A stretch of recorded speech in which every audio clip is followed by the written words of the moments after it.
Hi, and welcome to Sustainable Brand Index 2022, the Finnish edition. Today we're going to go through the results that were launched this morning, 8 a.m.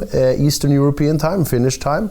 And today now in the coming hour, we're going to dive deeper into the results. Some of you may have seen them already, some of you may not have, but anyway, I think that we're going to have a nice hour together here. Today, we're going to talk first of all a bit about the purpose of Sustainable Brand Index and how we perform the study, obviously. Then we're going to talk about the overall trends of the Finnish market, sometimes comparing it a bit to other Nordic countries. Then we're going to dive a bit deeper into the sustainable or unsustainable Finnish consumer. And then, of course, finishing off with looking a bit more in depth at the ranking and the development since last year, and also if we have any new industry winners and brands that have dropped a lot or perhaps increased a lot in the ranking. Sustainable Brand Index is today Europe's largest brand study on sustainability, which we're of course very proud of.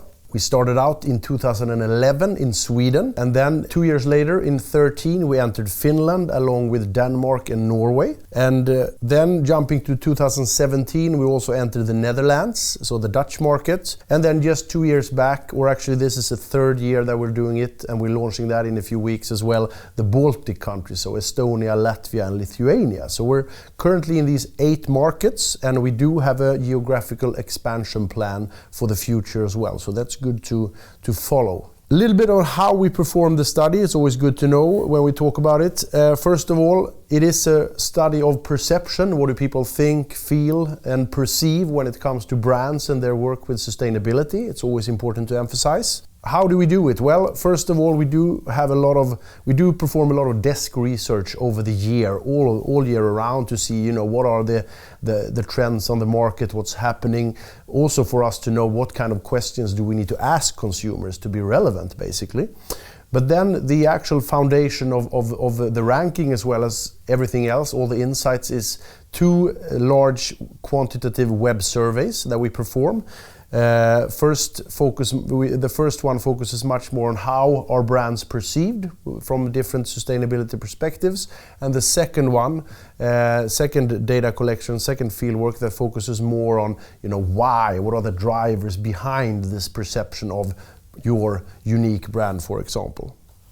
All in all, in all these 8 markets this year, we interviewed 70,000 consumers, a nationally representative sample of each population between 16 and 75 years old.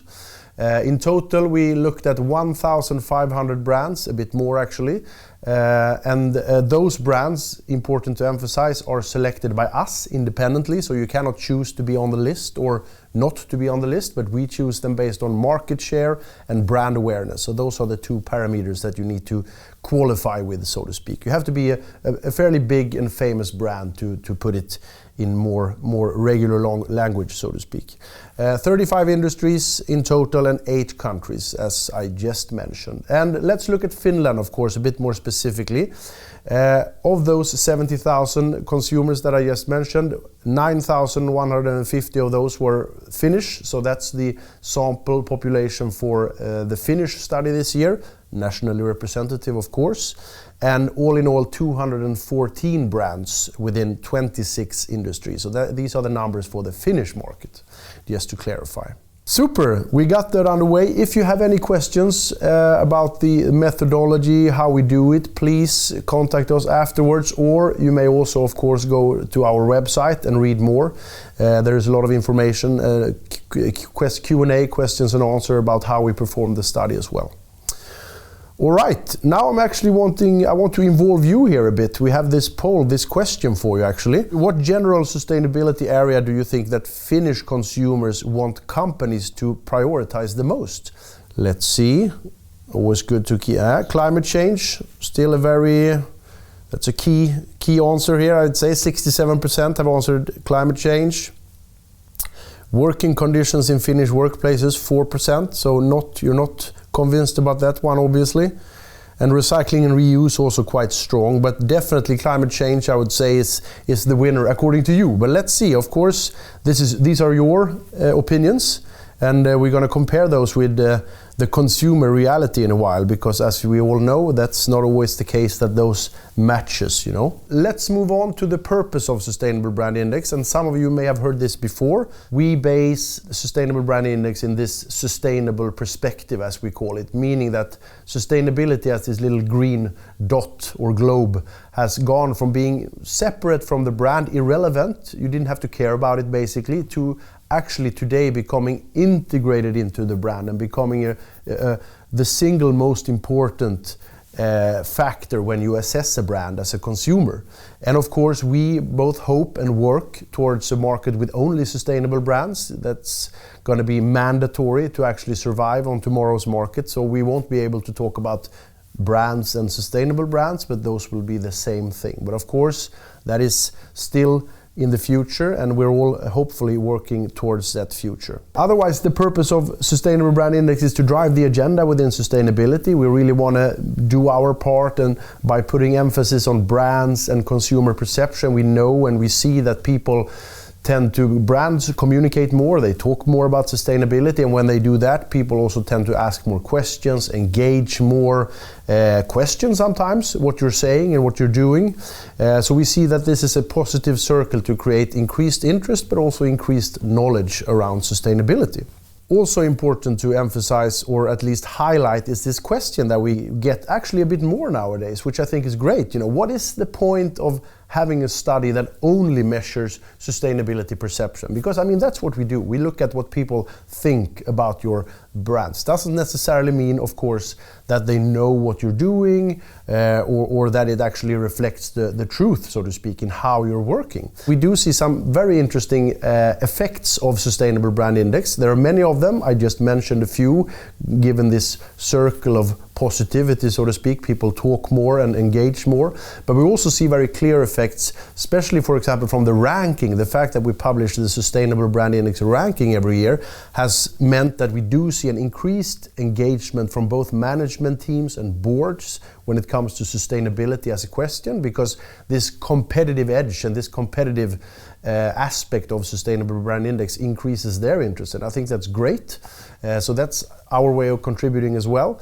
We also see that it has meant an improved cooperation between marketing, communication and sustainability departments, so to avoid greenwashing, which is of course a huge risk these days.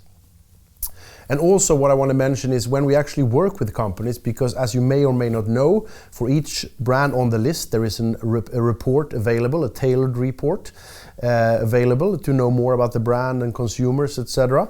And we see that when we provide these insights to companies, a few examples of what we achieved previous year was, first of all, one big international company, they actually established a whole new sustainability department because they needed to address obviously the sustainability work, but also the fact that consumers had a lot of demands and they actually thought a bit more of this company than was actually the truth. So that was a really positive effect.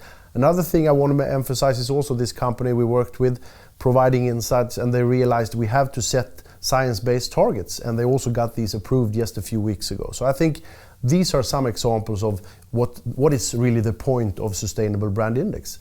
So this is, again, good to emphasize, and also good that this question comes up. I really must encourage that. Now we're leaving a bit of the background. Let's move into the actual insights for the Finnish market, the state of the Finnish market, as we've chosen to call it. So first of all, what we look at, and maybe some of you recognize this, is a really overarching parameter where we look at how much do people talk about sustainability and discuss it with friends, family and other.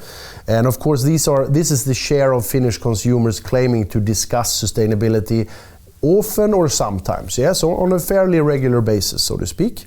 And there are a few things I think important to emphasize. First of all, I really want to emphasize maybe the most important one, which is that it is a positive development. If you look back to 2013, the first measurement in Finland, to today, we do see that it has gone from 47% to 60% today. So that is a good positive development. More people are interested, which is of course the way we want it. Also, as some of you who have listened to us before, you may know that we definitely see that things happening in the surrounding world, the context factors like climate meeting in Paris in December 2015 or Donald Trump coming into power a few years later, those are things that definitely affect the interest and hence the discussions about sustainability, as well as climate activism here visualized by Greta. Definitely things that really drive the discussions down in the Trump case or up in the activism case, for example. Also, the pandemic, as you may remember, did have a negative effect in that sense. People were focused on other things basically, and we also do see that development, as you may see here from last year, is actually neutral, so still 60% as last year. So the pandemic has had a little bit of a prolonged effect, and then of course now, important to emphasize, given the war in Ukraine, these numbers were collected before that, so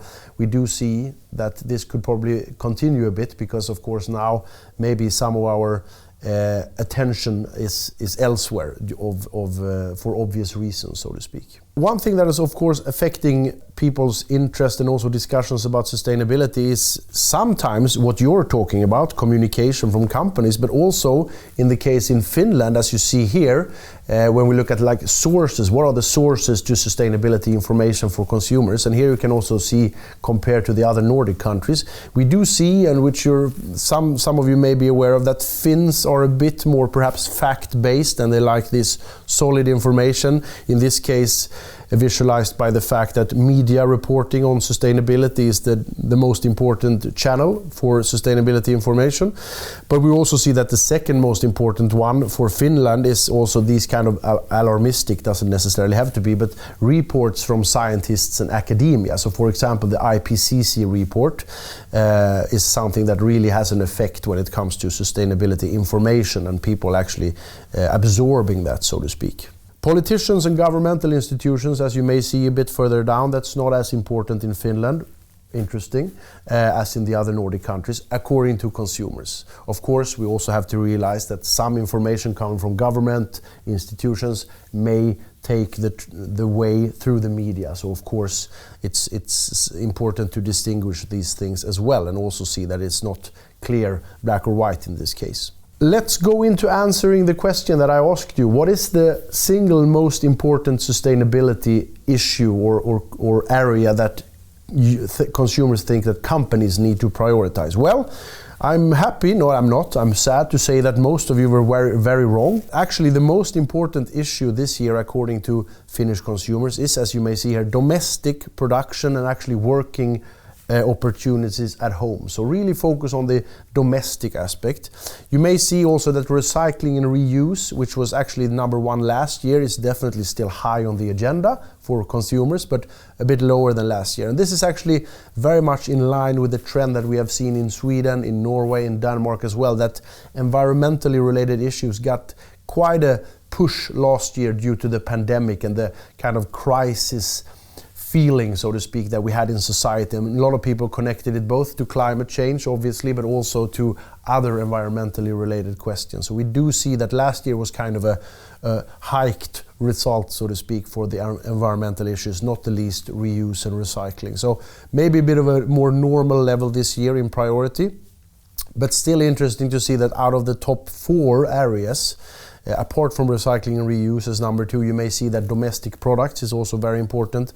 Good working conditions in domestic workplaces. So there is definitely a huge focus on the domestic aspect. And this is quite traditional in all Nordic countries, a bit more in Finland traditionally as well, but definitely also something that has been driven a bit by the pandemic and the fact that, you know, a lot of focus on self-sufficiency and production at home and secure value chains, so to speak. So not surprising, but of course interesting to see as well that climate change is only in number 5 when it comes to this year's general sustainability priorities. Also want to emphasize when you look at this one that actually the questions or the areas coming further down, it's not that they're not important, it's rather that they are less important relative to the most important issues. So let's not overinterpret, because in this case you can choose a few alternatives, 5 alternatives, which usually means that then consumers choose the most pressing issues, so to speak. And again, doesn't mean that the other ones are not important.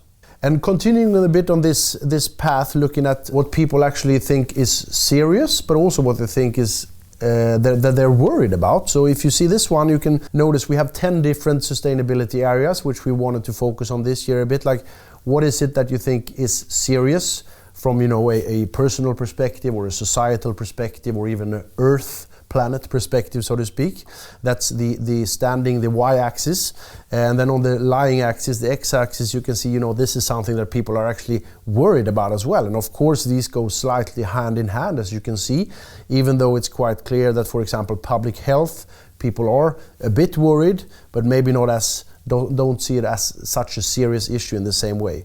Whereas the things that are really the most serious ones, according to Finnish consumers, that's poverty and hunger, taking the global perspective a bit.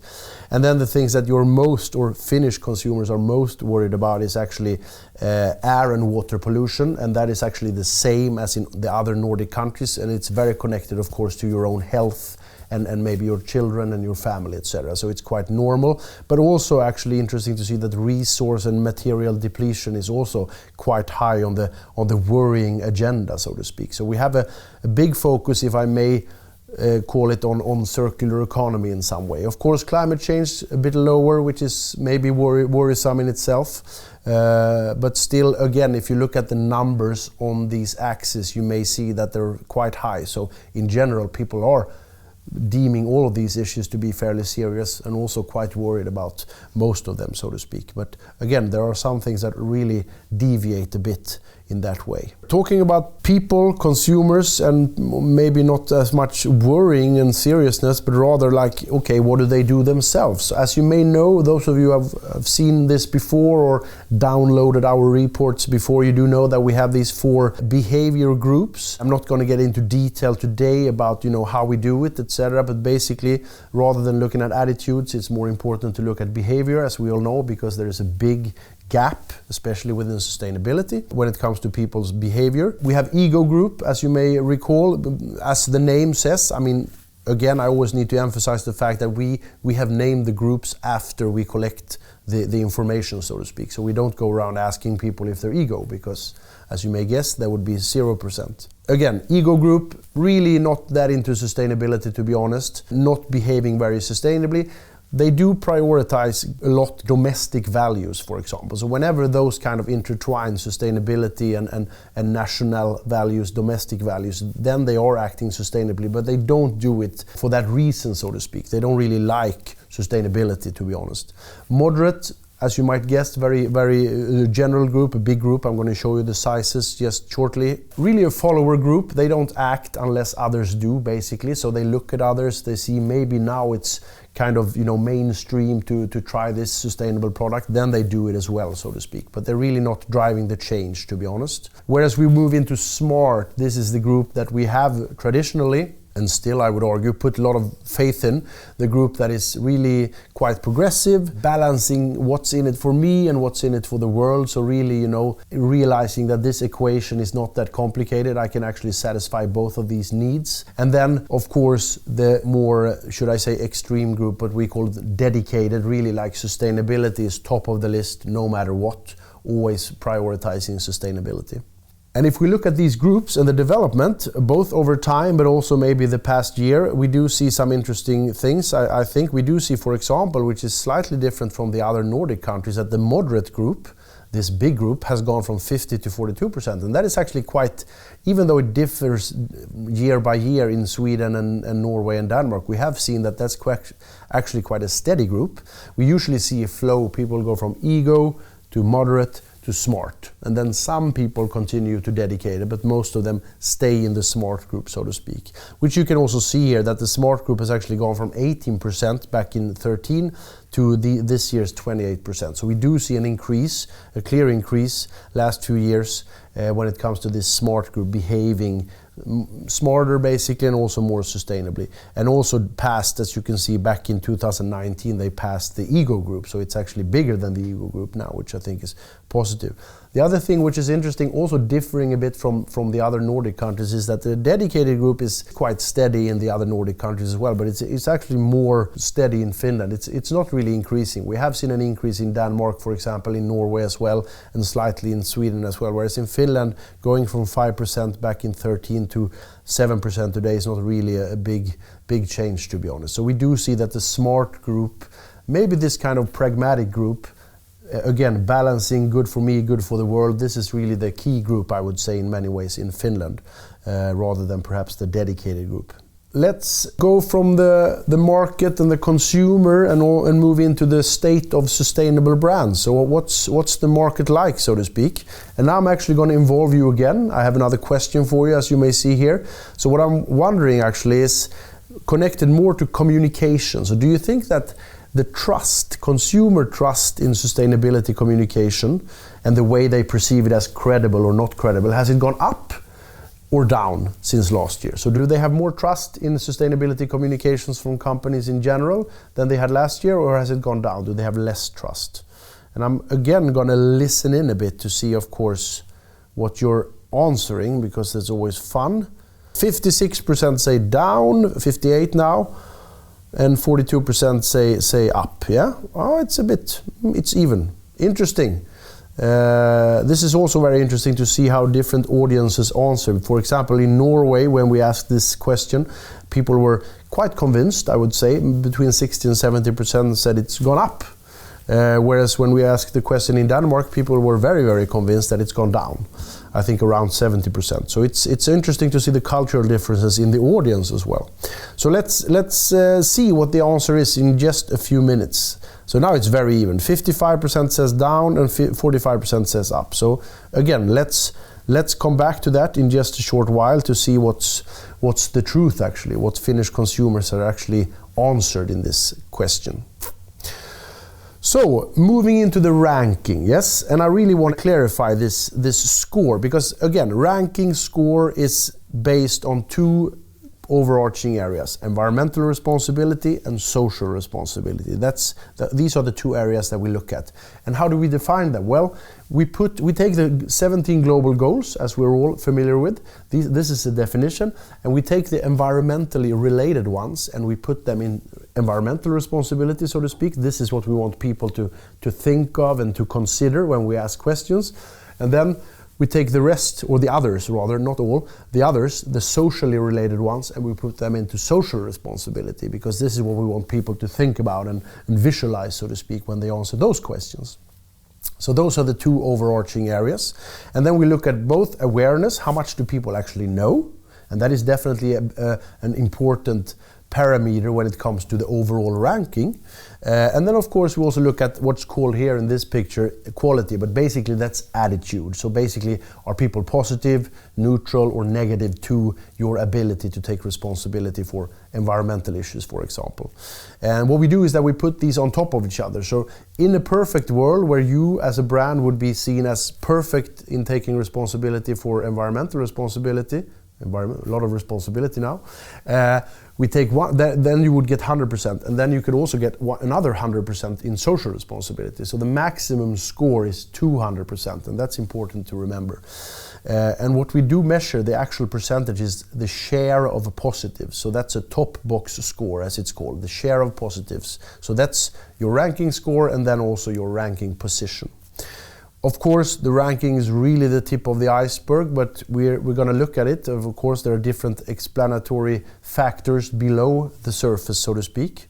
That's something you can actually ask us for afterwards as well. Something we looked at this year as well is, what are the factors driving the ranking apart from what you're doing? Because of course, sometimes you communicate, hopefully, you talk about what you're doing, and that has a positive effect, perhaps, on consumer perception. But there are also things, of course, that you don't do, but that you actually are. So what we looked at this year are, for example, brand origin. So basically, are you Finnish in Finland? Are you Swedish in Sweden? Are you Danish in Denmark? Norwegian in Norway?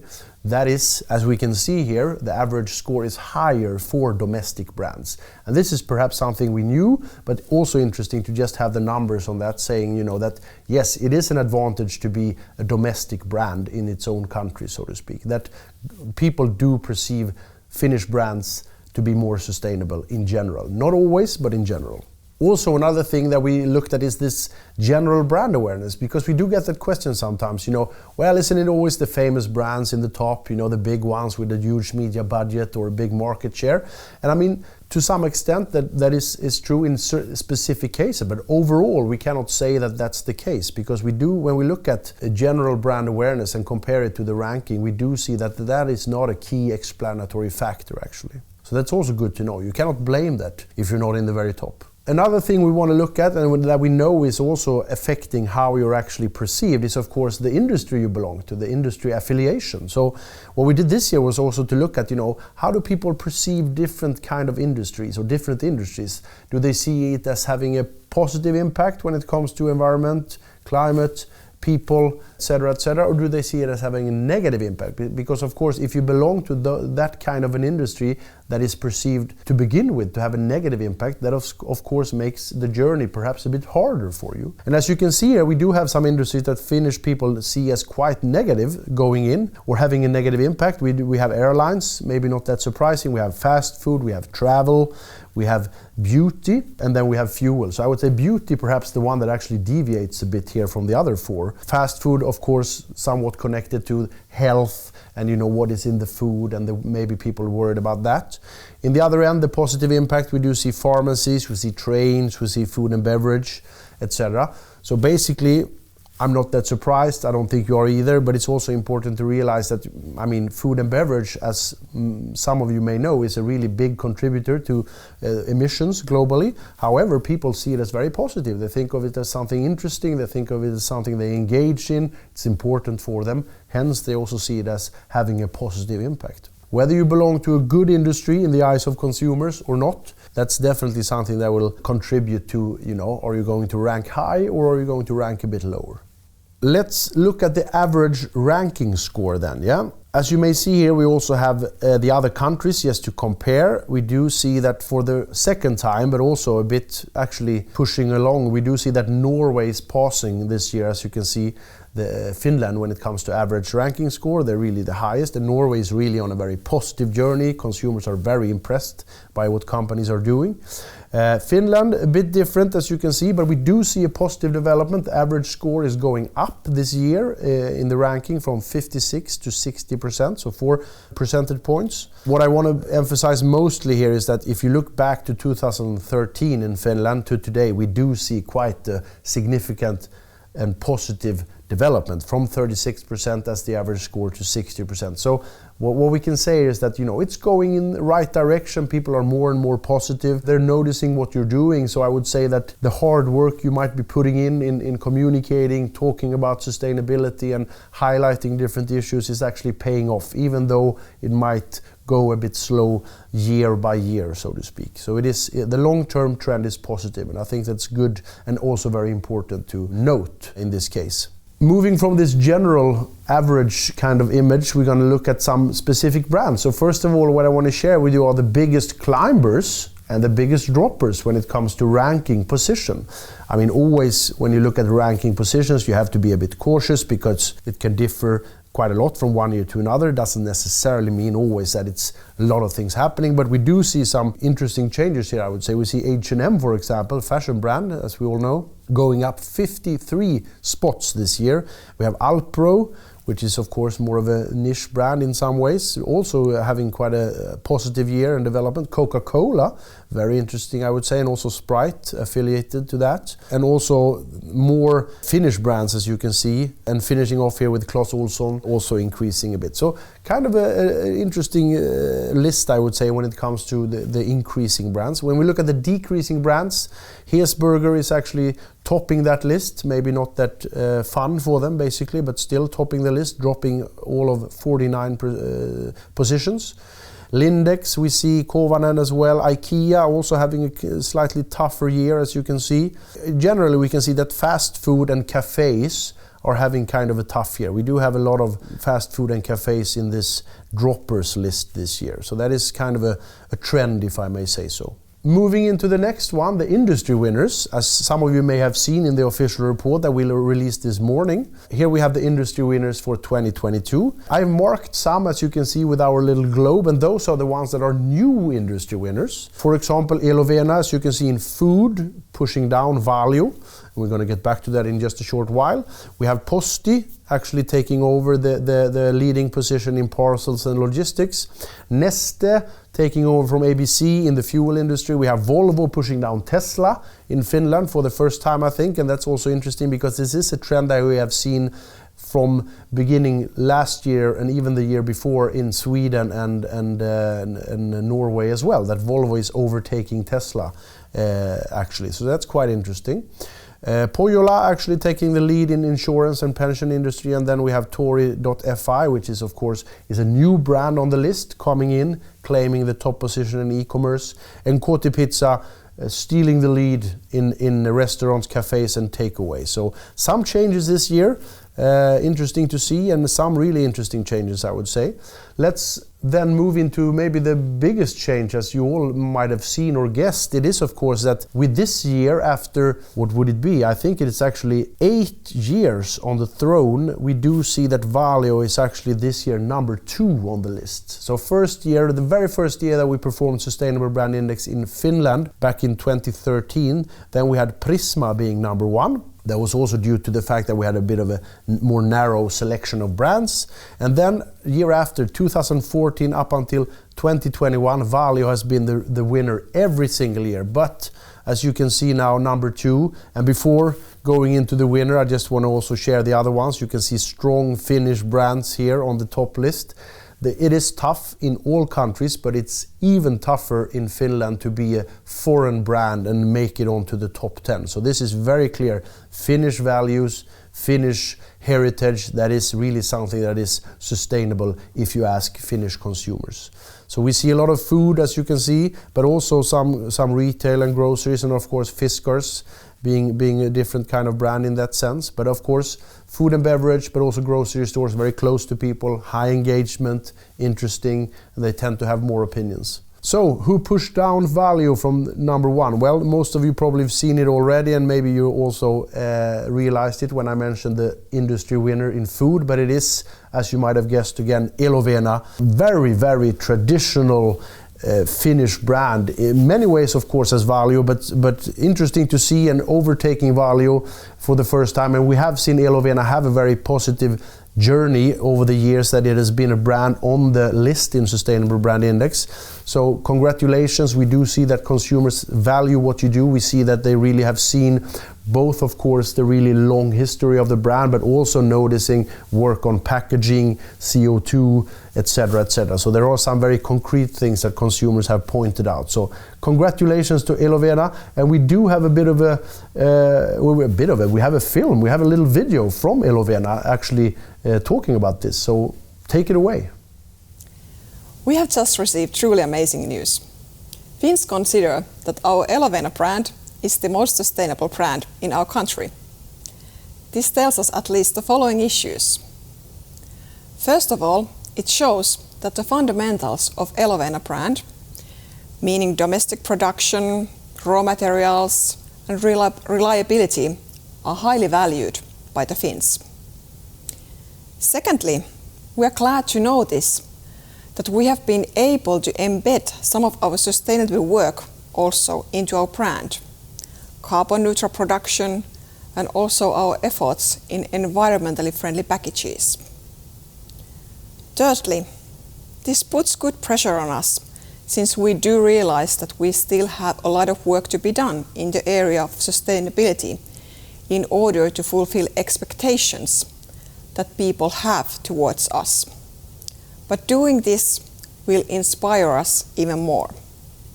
So thank you, Sustainable Brand Index, for delivering this great news, and our sincerest thanks, Finns, for believing us. Thank you so much, and again, congratulations to Elovena, the most sustainable brand 2022 according to Finnish consumers.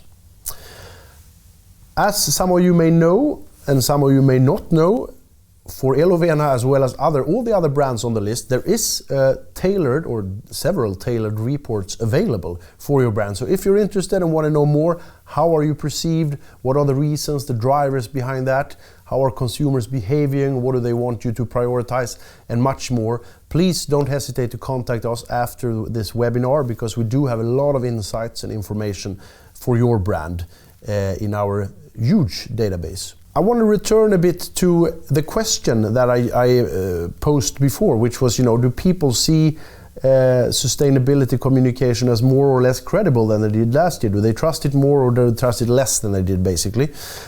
So let's talk about the state of sustainability communication, because this is really important given the fact that wherever you turn these days, people talk about greenwashing. Let's see here. So first of all, what we do see when we look at the interest to the left, most of you are going to look to the right because you're not listening, but first of all, to the left, we have what do people in general think about sustainability communication? Do they think it's good, positive, it feels, it has a purpose, it's important, or do they think they don't like it, they don't want to see it? So as you can see here, we do see that this has gone down quite a lot. The positivity, basically, so 53 to 43% saying that, yes, I think sustainability communication is good and relevant, so to speak. And also the ones saying the opposite has gone up, as you might guess, so from 19 to 24%. So this is a negative development, I would say. We do see, and when we look at this a bit deeper, we do see that Finnish consumers, they have seen a lot of sustainability communication over the last year. However, they are not that convinced, to be honest, and they don't really see maybe that it's high quality. So the other question which I asked you, has it gone up or down? Well, as you may see here, and as you can also, if you do the math, we do see that 5 percentage point of a drop when it comes to people saying both that they're negative, but also the ones that were positive and actually saying, I do trust what is being said. So 32% saying, I don't trust what is being said, and 28% down from 29 last year, saying that they don't think it's credible, so to speak, or they don't trust it. So 4 percentage points in total. Sorry, I said 5. So still a negative development, but especially when it comes to the interest and the general interest in sustainability communication. I would say this is a worrying sign, to be honest. And we do see, to be a bit of a put it in some context, we do see kind of the similar trend, not in all Nordic countries, but in general we do see the same kind of trend, but especially we do see in all countries except Norway, actually, that the credibility and the trust in brand is in sustainability communication is going down. So this is kind of a worrisome trend, once again. Worrisome trend, sorry. So what can you do? Well, this year we actually choose to look a bit at this and see, okay, but what kind of communication is credible? And we tested some different advertisements, ads. We did some ad tests, basically. We looked at labeled brands, meaning that you have a third-party certification or a label saying, this is good, so to speak. We have what we call good for me kind of communication, where you balance it, you can save money, but still contribute to a better planet, a healthier planet, for example. Fact-based, really pushing the facts out there, numbers, percentages, etc., really explaining this is what we've done and this is how we did it. We have what we call aspirational communication, which is more pointing to the future, saying 2030 we're going to be great, carbon neutral, for example. We have what we call generic, which is maybe by definition not something that people would trust, but a lot of brands still use it, which is we work sustainably, we take responsibility, words maybe not saying too much. And then we have what we call emotional communication, which is of course connecting a bit more to perhaps future generations, children, etc. Yeah? So we tested all of these kind of messages in different industries, and this is what we came up with. So yes, the labels, the certification and labels, that is definitely what people by quite a margin see as more credible. Then, as you may see, and you already looked at this for a while now, so I think you've actually seen it a bit, that the good for me, the fact-based, the aspirational kind of communication, fairly similar. Some people think it's credible, but also a quarter of the population saying, I don't really trust this. Whereas it looks even worse when it comes to this generic, but also actually worst of all for this emotional communication, which is actually quite common, I would say, when we tend to put children in the spotlight and talk about future generations. So maybe not that credible then, according to consumers. Hopefully this can help a bit to perhaps if you use this material, maybe increase quality of communication going forward. Another issue, which I also mentioned last year, was that companies tend to use a lot of words and terms within sustainability that you may know or they may know, but consumers maybe don't. So this is something we test as well. How much do people actually know about different kind of sustainability concepts, so to speak? So for example, biodiversity, it's actually the highest one, 54%, actually fewer than last year, which is kind of interesting. 54% of Finnish population saying that, yes, I do know what biodiversity is. Of course, that's what they claim, so we always have to be a bit cautious with that, because what you're saying that you know and what you actually know is usually a bit different.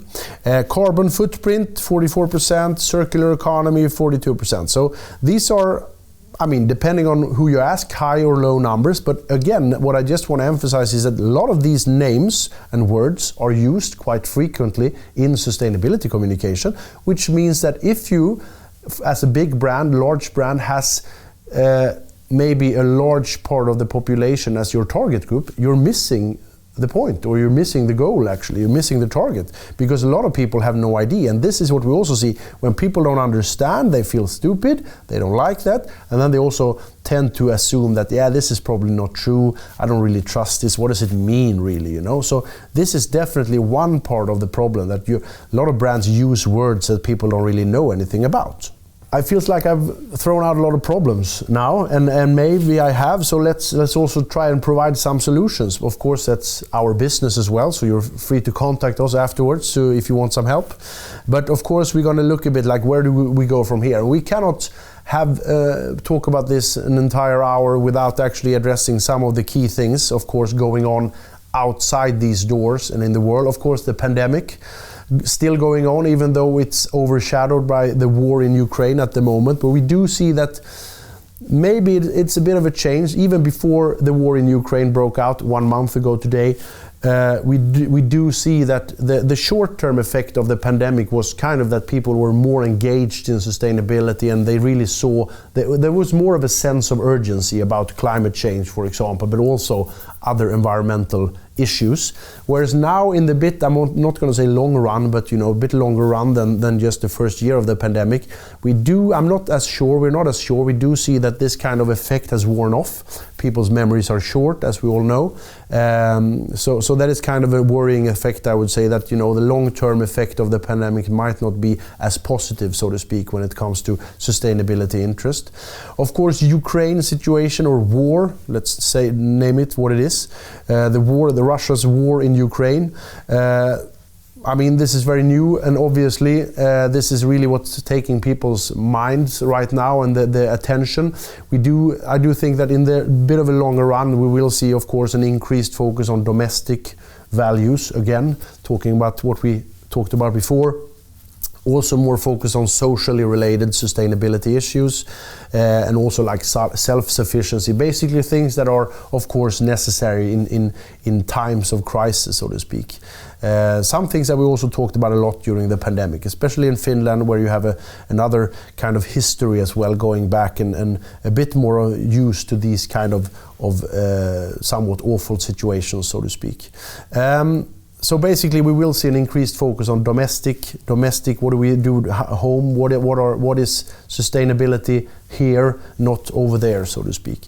I also want to mention the IPCC report that was released a few weeks ago in the beginning of the war. So kind of got diluted in the news stream. However, as you may know, they talk much more. The scientists talk much more about climate adaptation or climate change adaptation rather than mitigation as they did before. And I think there are obviously reasons for this, but we do see that consumers in general, once they get this kind of messaging rather about now we have to adapt to climate change, they also tend to give up, which is of course a bit worrisome, because we still need to fight and we still need to do the best of the situation. So summary, where are we now? Well, basically where we are now when it comes to sustainable branding and communication as well, I would say that, again, if you look at Finland, the long-term trend for brands is positive. We do see that people are more and more positive when it comes to the brand's sustainability work, so to speak.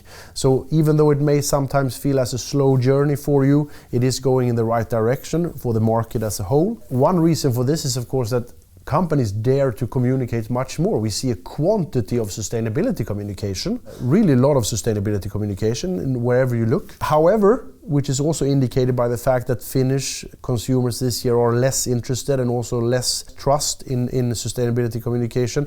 It is a lot of generic communication. Really, you can remove one brand, put another, and you wouldn't really know the difference. It's also quite simplified, not really explaining the challenges of sustainability, but rather putting a fancy word or just simplifying your message a lot, which brings me to the challenge, which is basically quality. So very much of a cliche in some ways, but going from quantity, everybody talking about sustainability everywhere all the time, to actually maybe looking at how do we talk about sustainability, how often do we do it, how much do we do it, in what channels, with whom, etc. That is definitely the key for the future. How do we do that? Well, some pointers. Of course, this is something that we work with every day. So if you want help, please don't hesitate to contact us.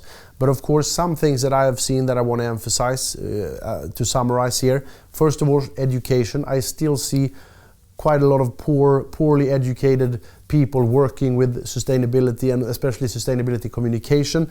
A lot of them don't really know why is this important for our brand, why is it important overall, so to speak. So you really have to know that in order to create trustworthy, credible communication about it. Second, reality check. We do see still a lot of brands having their vision, or their image rather, of this is how our business works, this is how we do it, whereas the consumer image is usually very, very different. We've seen these examples in some industries. For example, when it comes to animal welfare, it's quite common that, you know, as a brand you have your idea and maybe also your facts about this is good animal welfare. Doesn't necessarily mean that this is what people themselves see or value as animal welfare, because then you have discrepancy in the realities, basically. So reality check is important. Connect to your identity. This was really on the agenda already last year, but since we have so much sustainability communication and it's quite generic and people again like it less and less, trust it less, we do see the importance of actually going back to the roots a bit, you know, connecting it. Who are we? And what does that say as a brand, who we are, our identity? What does that give us when it comes to talking about sustainability? How do we do it in our way? Because now brands tend to talk about sustainability in a very general way, again, generic, which means that people have a hard time actually, you know, seeing your brand through all the communication, basically. Integrate, what do I mean? Well, this is something we've been talking about maybe for 10 years, but you know, not having communication, sustainability communication working side by side, but rather integrating. So this goes back a bit to this, maybe being a bit more selective when it comes to communication and the quality of the communication, to actually put it in. Sustainability communication should be a part of your regular communication. It also goes for how you work, the team, not have a person saying, hey, you're responsible for sustainability communication, but that should be an integral part of everyone's responsibility when it comes to communication. And last but not least, also kind of when you have working with agencies and other things, we do need to move away from this very functional thinking, box thinking that we have, always talking about CO2 and percentages and numbers, and maybe forgetting a bit that communication still needs to be fun, interesting, engaging. Now it's still in many, many ways very much, again, functional and boxed, so to speak, which makes it more of information rather than communication, I would argue. Before leaving you, just to remind you, we are more than just a ranking. For those of you who didn't know it, we do have a lot of insights on your brand. If you want to know how you're perceived, how your competitors are perceived, the reasons why, within approximately 30 different areas for each brand, sustainability areas, the drivers for this, of course, also consumer behavior, different target groups, etc., but also, of course, the trends, what's going on, what do you need to know from the outside world, the context, how do you create credible sustainability communication. All of this we have for each of the brands on the list, so please contact me or one of my colleagues after this. Just send us an email or go onto the website and sign up there. And of course, last but not least, if you haven't done it already, go on to sbindex.com/Finland, and there you can download the official report and read more about the ranking and some overall trends, some of them which I've shared today during this webinar. So thank you so much for listening. It was a blast. I hope you have a good rest of the day and rest of the week. And this is Eric signing off.